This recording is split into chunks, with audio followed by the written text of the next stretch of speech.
A paz e a graça do nosso Senhor Jesus, Emerson Leal aqui. Hoje a gente vai fazer aqui uma análise aqui esse testemunho de um ex-encarregado. Ele renunciou ao seu cargo e foi ali numa outra denominação, né, e fez a sua análise aqui sobre a sua vida na congregação, né? Então, o que ele viu, o que ele presenciou e situações que nós sabemos do dia a dia que hoje existe esse ponto aí muito discutido, né? Algumas questões da congregação que é visível. Muitas vezes alguém diz que muda alguma coisa, está mudando, mas eles não conhecem a congregação em vários locais, em várias cidades, né, e regiões. Vamos dar uma olhada aqui. A gente vai passar o vídeo aqui, eu vou respondendo aqui e comentando conforme o que ele falar. Que eles são exclusivistas. Eles vão falar, não, salvação não está só aqui dentro, nas outras igrejas também tem salvação. Aqui ele começa assim, ele fala, eles sempre vão negar que eles são exclusivistas. Eu vou soltar aqui para os irmãos verem. Negar que eles são exclusivistas. Eles vão falar, não, salvação não está só aqui dentro, nas outras igrejas também tem salvação. Só que quando você vai olhar, por exemplo, para o batismo, eles não aceitam o batismo do nenhuma igreja.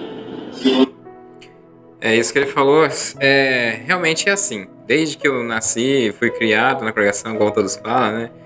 Ali desde de criancinha, meu pai esticava uma cobertinha ali no chão e eu dormia nos bancos da igreja. Então, fui crescendo e observando essas falas, né? Agora, hoje, ele tá falando uma coisa aqui que não é muito real, porque ele tá falando que eles sempre vão negar que são exclusivistas, mas exigem que qualquer denominação passe pelo batismo. Ou seja, não aceita outra denominação, ou a confissão de fé, o batismo da pessoa de outra denominação. Ok.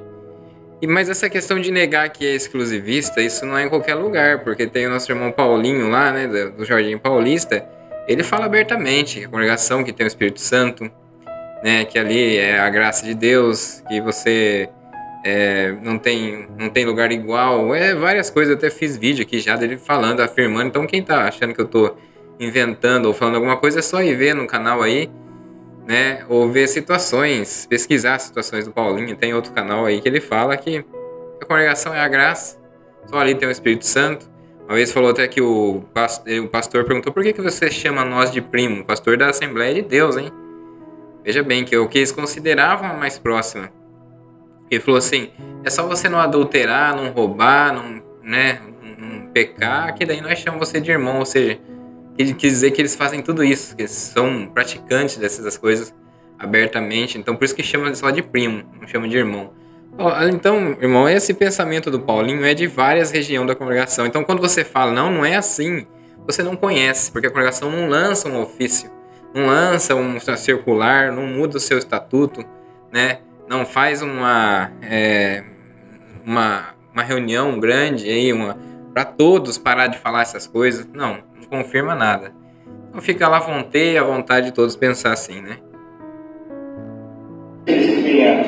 Frequentar a CCD, eles vão querer ser batistas. Você é um batista, metodista, assembleiano, eles praticam o batismo de qualquer membro, de qualquer igreja. Porque todos os batismos são falsos, somente um deles é o verdadeiro. Então não é uma característica de si. Lá eles ensinam que graça é a instituição.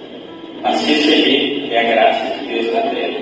Então quem nasceu antes de 1910, da data da fundação dessa igreja, não foi salvo ou foi salvo pelas obras.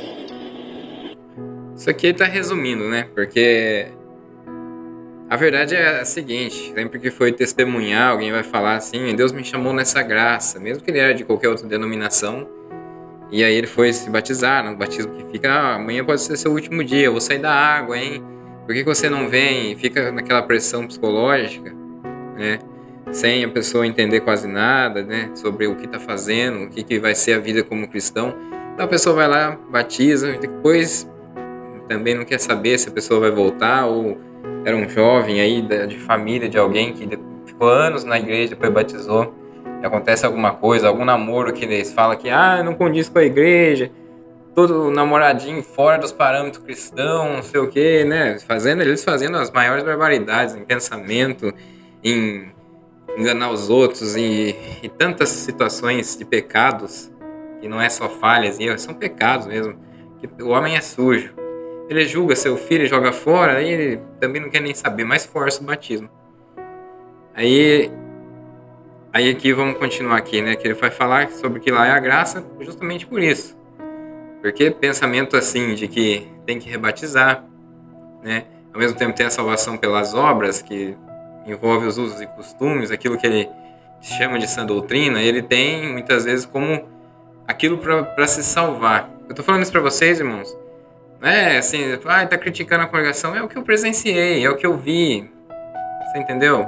Mas a gente tinha esperança que os irmãos, ainda mesmo com usos e costumes, com coisas, fossem realmente cristãos. Igual eles falam, mas lá tem Espírito Santo.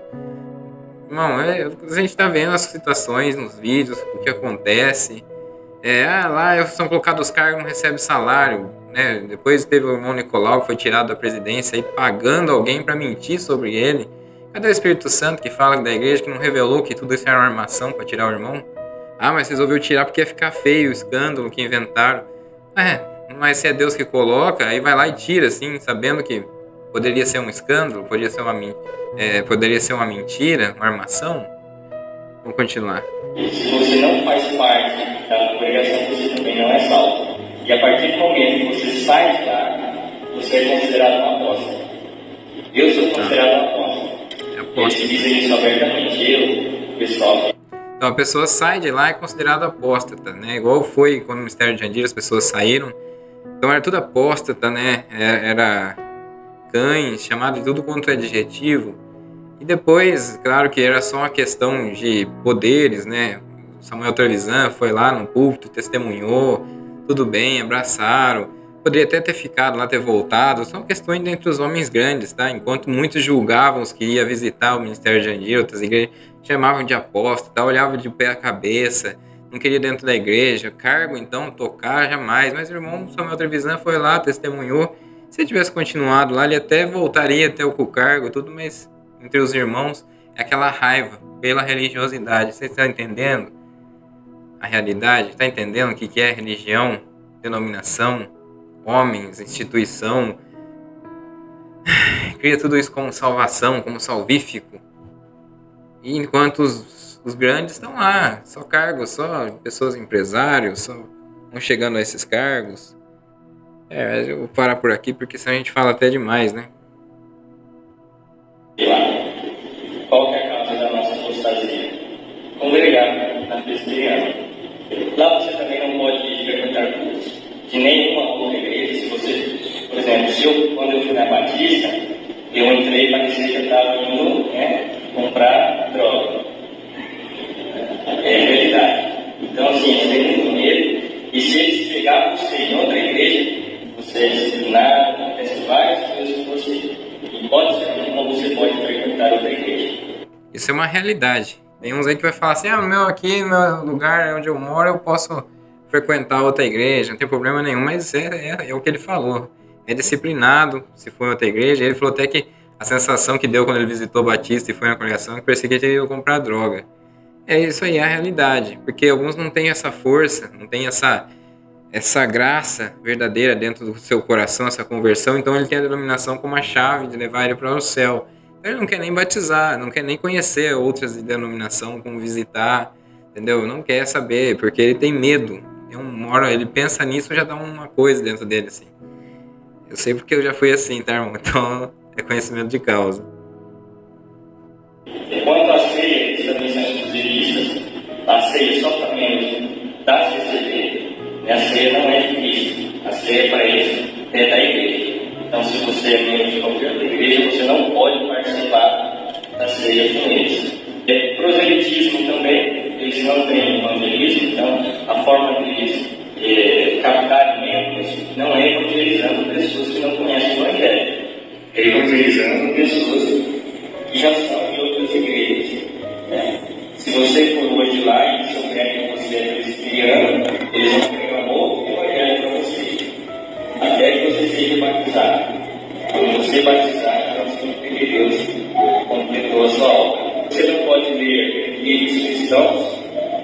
Se você aparecer em qualquer livro, em qualquer igreja, você você também vai ter problemas com a liderança. É porque a gente está falando mais da questão do exclusivismo, né? Tem outras características que o pastor vai falar depois, que é a questão da trindade, a questão outras heresias, né? Mas assim, sobre exclusivismo é mais nesse sentido. A pessoa que comete pecado, para eles lá não tem perdão, procede essa observação? Essa é outra heresia, que é chamada de pecado de morte. Se você casou de novo, separou, cometeu adultério, fornicação, você não tem mais salvação. Então, por isso que muitas pessoas lá se suicidaram, muitos casos de depressão. O pastor pediu para falar sobre o batismo. Aqui o pastor perguntou sobre a questão aí do pecado, né? Pecado de morte. Falaram que fica esse sentido que tirou esse entendimento, mas ele colocou ali a separação, né? Adultério, a fornicação, então são os pecados que ainda, em muitas regiões aí, eles falam que não é de morte, mas pode acontecer qualquer coisa dentro da igreja, tá? Cooperador, trabalhando, passando coisas erradas para os irmãos, em negócios fraudulentos, mentira, pode acontecer qualquer coisa, mas um jovem que foi pego ou ficaram sabendo, muitas vezes por conversa de outro, que quando namorava teve alguma coisa, eles tiram aí do cargo e fica por 20, 30 anos, então não tem liberdade. Isso é tido como, tá entendendo que aquela pessoa ali tá vendo se vai ter salvação, porque não é uma disciplina da igreja, isso aí não é um exemplo para ninguém de cristão, né? Em 2 Coríntios capítulo 2 explica muito bem a questão do que o mal quer com isso tudo, o que o diabo quer com isso aí. Eles, infelizmente, irmãos, o inimigo não engana as pessoas com aqueles que caem no chão e ficam contorcendo. Ele é mais astuto do que você imagina. E a igreja que ela faz esse tipo de julgamento, que ela traz isso para as outras pessoas, elas tendem a adoecer, a ficar cada vez pior, né? Espiritualmente é isso num todo. Sentem que vai lá e está sentindo Deus, muitas vezes por causa dos cantos, que são hinos bonitos, até da própria presbiteriana, né? De outras igrejas. Então tem a orquestra, então não sente a emoção, mas eles estão fazendo coisas ali do púlpito, ali mesmo ali da parte ministerial, fazendo esses atos terríveis de julgamento que eles chamam de disciplina. Você entendeu? Vamos continuar aqui. Lá eles batizam crianças a partir de 12 anos, né? Só que assim, como não tem discipulado, não tem escola bíblica, então quando toda criancinha completa 12 anos, como foi o meu caso, no caso do Ian, tem 2 meses que a pessoa tem. Se ela morrer sem batizar, ela vai para o inferno. A salvação lá não é pela terra. E se ela batizar e pegar, ela vai para o inferno também. Então as crianças ficam meio traumatizadas, assim como eu fiquei. Eles acreditam que as crianças são inocentes, não possuem pecado. Doutrina básica, né? Pecado original. Eles aceitam, mas só que a pregação deles, como é revelar, ela está em pé de igualdade com as escrituras. Então, mas se o ancião pregar uma coisa que não está escrita nas escrituras, né, eles vão acreditar no que o ancião diz, não no que a escritura diz. Veja bem, se o ancião pregar alguma coisa que não está nessas escrituras, eles vão acreditar no que o ancião disse, né, e não nas escrituras. Isso é fato, isso é realidade. A gente tem aqui casos, até de família, pessoas que não lê a Bíblia, então eles vão lá buscar a palavra está lá na boca, então pode falar o que for, seja falar que tem gente ali esquentando o banco, tem gente que faz quebrado, não serve nem para tapar buraco, que tem gente ali que já cheira mal, pode falar as absurdas heresias que puder falar, que infelizmente, né, irmão, vai ficar como o que ele falou ali, que é o certo, e essa é a grande realidade. Os irmãos sabem que é assim, não tem como negar. Não tem como negar. Quem conhece aí, os mais antigos, alguns ainda, graças a Deus, os meus pais já não estão mais nessa, né? Graças a Deus. Mas eu vejo assim outros parentes ainda que, não, mas o que falou lá não é Deus que está falando, né? Tipo, quando eu vejo que, mesmo que eu prove que está errado nas escrituras, mas o que falou lá, daí fica meio assim a pessoa, demora aquela dúvida no coração, mas ainda acredita, né?